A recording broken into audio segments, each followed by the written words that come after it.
A traffic survey.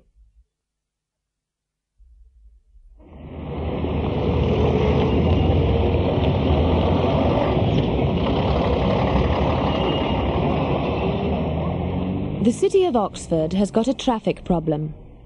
It's an old town and the streets are narrow.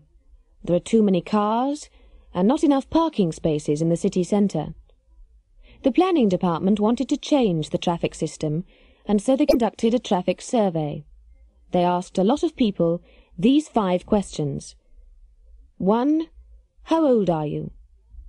2. Can you drive? 3. How long have you been able to drive? 4. Where do you live? 5. How do you come to town? Here are some of the results.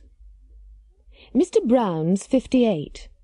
He learned to drive when he was 18. He's been able to drive for 40 years. He lives in the country, 20 miles from Oxford. He always comes into town by car.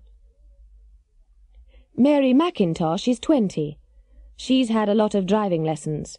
She's taken the driving test 3 times, but she hasn't been able to pass the test yet. She lives near the city centre, and she usually walks to work.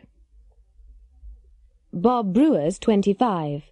He's been able to drive for 2 years, but he hasn't got a car. He hasn't been able to save enough money. He lives in a village outside Oxford. He comes into Oxford by train. Mr. and Mrs. Wilson are both over 65. They've never been able to drive. They've never learned. They live in a suburb of Oxford, and they occasionally come into town by bus.